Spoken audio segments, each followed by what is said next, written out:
Welcome back to Respoiled. Today, I have another captivating story to share with you. But before we dive in, if you're new here, I invite you to subscribe to my channel and turn on notifications, so you'll never miss out on all of my latest uploads. Now let's get started. In France, Joel is released from a 3-month prison stint for bag theft. He meets a friend and reveals his conversion to Islam. When offered a job at a construction company, Joel declines, citing his opposition to working for white people, which he equates to slavery. Later, he goes to collect his child from school but faces trouble boarding the bus without a ticket. Unable to pay, he takes money from his child's friend, leading to a confrontation with fellow passengers who promptly eject him from the bus. Back at home, Joel faces his angry mother's scolding for his recent misbehavior. Just as tensions escalate and eviction seems imminent, they receive a serious phone call. Meanwhile, Joel's half-brother Rehis holds a government position. When a mother in need seeks assistance due to homelessness and lack of documentation as a single parent, Rehis dismissively advises her to return to her home country. Later, the mayor visits Rehis's office to discuss campaign materials, making discriminatory remarks about showcasing minorities. Despite his discomfort, Rehis complies to avoid jeopardizing his job. After finishing work, Rehis collects his wife and daughter. While waiting at a traffic light, a beggar unexpectedly cleans his windshield without permission, prompting Rehis to angrily confront him, accusing him of being a fraud. However, when Rehis exits the car to confront the beggar physically, the beggar's actions reveal genuine disability. Later, at home, Rehis receives news from his uncle about his estranged father's imminent death. Despite harboring deep-seated resentment toward his absent father since childhood, exacerbated by his wife's anger, Rehis reluctantly agrees to attend the funeral. Eventually, Rehis finds himself in the French Antilles, where he unexpectedly encounters Joel at the airport after years of separation. They share a cab, and Rehis fills his half-brother in on his accomplishments, owning his own company, living by the riverside, and enjoying a happy family life. Joel feels ashamed of his own situation and fabricates similar achievements. Upon arriving at their father's home, they find him frail in bed, surrounded by their half-sisters. Despite his illness, their father expresses joy at seeing his only 2 sons again and apologizes for his shortcomings as a father. In an attempt to make amends, he announces that he's leaving them his most valuable possession before passing away. Rushing to inspect the supposed treasure, the brothers are disappointed to find only a piece of paper. Their uncle explains the document as a certificate of freedom, significant for their ancestors' emancipation from slavery, urging its preservation to honor their heritage. Disregarding its value, the brothers whimsically tear the certificate apart. Their aunt, displeased, blows smoke from her pipe in their direction. Abruptly, they awaken in an unfamiliar field, Joel's phone rendered useless without a signal.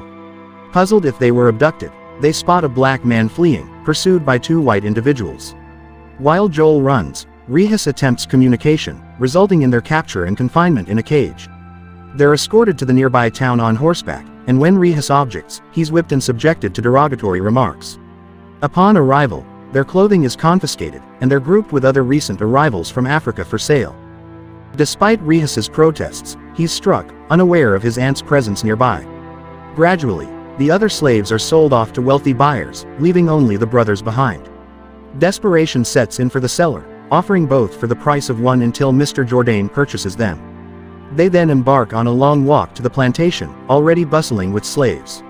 Henry, Jourdain's assistant, leads them to their new workstations, warning Rehis not to speak to the white people without permission. Once assigned new slave names, Joel heads to the fields where he encounters his ancestor Isidore. Joel attempts to feign injury to avoid work, but Henry whips him to keep him in line, mocking his complaints about racism. During lunchtime, they're served an unappetizing stew that Joel rejects, while Isidore opts for sugar cane. Joel, hiding behind the leaves, unintentionally gives the appearance of engaging in inappropriate behavior with a friend, prompting him to snap a photo with his phone. In contrast, Rehis is assigned to the kitchen, where he meets his ancestor Rosalie. When instructed to begin work, Rehis panics, shouting about his citizenship and marriage to a white woman. Rosalie quickly silences him, warning that lying could be fatal. During dinner, Rehis is subjected to appalling stereotypes levied by white people against black individuals, including accusations of cannibalism and exaggerated anatomical features. While serving wine, Rehis overhears the year 1780 mentioned by the priest, causing him to spill wine on a woman's dress in shock. He suggests using salt to clean it, but they perceive it as strange voodoo, leading the woman to insult him as an ape, provoking laughter from everyone except a young boy named Victor. Later, Rehus informs Joel about the year and they plan their escape. Meanwhile, Henry reports to Jourdain, where the room erupts in complaints about the odor of black people. Despite Henry's suggestion to chain up Joel due to his behavior, Jourdain advises giving Joel time to adjust. Meanwhile, the brothers become disoriented in the fields and spot a mysterious figure among the plants, prompting them to scream and retreat. The following morning, Henry resorts to hitting them both to rouse them from sleep. Before work, a Catholic father lectures the black workers on their obligation to obey the whites and adhere to God's word. Rehus echoes, "Amen," like the others, but Joel refuses and shouts Allah's name instead. For this, he receives lashes while the father concludes his sermon. Rehus questions the priest about the absence of equality despite God creating all in his image. The priest deflects by pointing to a page in the Bible, but Rehus astounds him by reading the actual text, which does not mention races. However, the priest brushes off Rehus's observation. Later, Joel arrives 2 minutes late to the fields and reacts disrespectfully when Henry reprimands him, leading Henry to strike him down. In an attempt to flee, Joel accidentally hits his head and collapses. Following the whipping, Joel is hung by his wrists, persistently hurling insults at everyone. The white spectators watch as if it's a spectacle, including the ant, who remains passive. After the ordeal, Rehus undergoes a reading test in Jourdain's office. Impressed by his skills, Jourdain offers Rehus control over the slaves, which he accepts. However, the priest warns Jourdain of the danger posed by an educated black. Meanwhile, Rosalie tends to Joel's wounds and notices his lack of physical resilience compared to typical African men. She observes his soft skin and absence of scars, suggesting a prior life of affluence. In a sudden advance, Joel attempts to kiss her, but she rebuffs him, expressing her affection for Isidore. The following morning, Rehus rouses Joel from sleep. Initially, Joel dismisses him with laughter, prompting Rehus to douse him with a bucket of urine. Subsequently, Rehus escorts Joel to work on a bridge and, away from earshot, admits that his authoritarian facade is a ploy to earn Jourdain's favor. At day's end, Henry confronts Rehus, driven by envy, and pins him against a wall. Later, Rehus presents the day's report to Jourdain, interrupting a family poetry session to share a few verses of his own. Surprised by his eloquence, the family is taken aback, with one relative attempting to ridicule him by questioning his musical abilities. Amidst the laughter, Rehus showcases his exceptional piano and vocal skills, but his display is deemed insolent, resulting in him receiving a whipping alongside Joel, under the watchful eye of their aunt. The following day, determined to escape once more, the brothers clandestinely board a cart belonging to a Jewish merchant, observed by Victor from a distance. Their absence is swiftly detected, prompting Jourdain to deploy the men who previously captured them, recognizing the stolen attire worn by the brothers. Shortly after, they seek refuge at the home of the sympathetic merchant, who empathizes with their plight due to shared experiences of persecution based on heritage. A foolish argument ensues over which group endured greater suffering, the blacks or the Jews. However, their dispute is cut short as slave hunters arrive, prompting the merchant to guide the brothers to safety through a rear exit. A pursuit ensues through the forest, with the hunters and their dogs maintaining pace. Despite this, the brothers outpace their pursuers and reach the beach, where they commandeer a boat and set sail, mocking and taunting the whites. Their jubilation is short-lived as they are intercepted by a larger vessel, which seizes them and adds them to its captive cohort. Among the other slaves, who hail from Africa, Rehus is scorned for his mixed heritage, derided as neither fully white nor fully black. At a later time, the brothers find themselves back on sale, purchased once more by the hunters.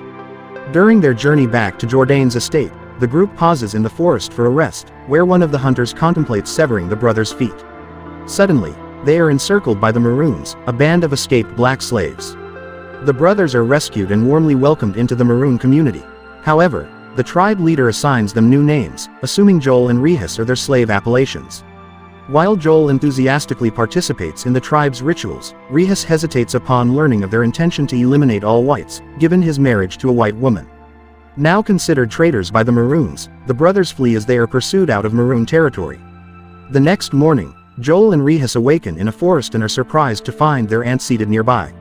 Rehus nearly assaults her upon realizing she has transported them to the past, but Joel restrains him. Their aunt clarifies that they can only return home after comprehending history and reconciling with their ancestors. Joel doubts Isidore's preference for women, sparking a disagreement, before their aunt vanishes, leaving her pipe behind. Later, the brothers head back to Jourdain's plantation, and Joel reveals the picture he took to Rehus. Rehus refuses to accept it because their existence implies Isidore must have had relations with a woman. This leads Joel to speculate that they were sent to the past to facilitate a match between their ancestors. Upon their return to the plantation, they are punished for their escape by receiving marks on their backs like cattle. Sometime later, Victor approaches them to inquire about Rosalie. Joel and Rehus take the opportunity to educate him about concepts such as equality, rebellion, and democracy, leaving Victor bewildered. In the evening, the Whites host a party where Victor excitedly shares the lessons he learned from the brothers, but the adults brush it off as mere childish imagination. Henry also lingers at the party, but Jourdain dismisses him, remarking that he doesn't belong in such opulence. Meanwhile, Rehus and Joel pilfer a barrel of rum to allow the slaves to have their own modest celebration. Amidst dancing and revelry, Rehus encourages Isidore to approach Rosalie, who is currently dancing with Joel. Joel attempts to teach Rosalie bold dance moves to attract Isidore's attention, but Rosalie misinterprets and tries to escalate things by kissing Joel. In response, the brothers have to subdue Rosalie and Isidore before bringing them to a hut, where they manually manipulate their ancestors' private parts to create a romantic connection. Thinking they've completed their mission, the brothers storm into the main house to disrupt the party. Joel kisses several ladies while Rehus engages in a scuffle, even smearing a cupcake on the priest's face. Just then, a drunken Henry intervenes, but the brothers dismiss him, laughing as they light up their aunt's pipe. Unfortunately, their plan fails, and they are captured once more.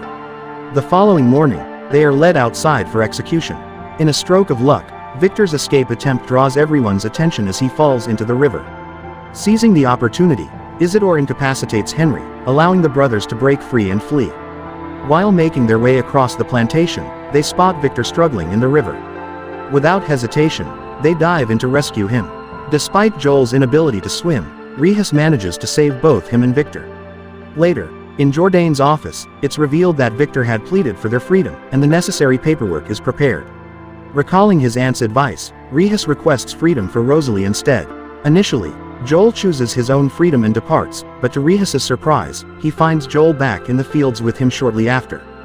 Joel has sacrificed his freedom for Isidore, enabling the couple to depart together to build a life.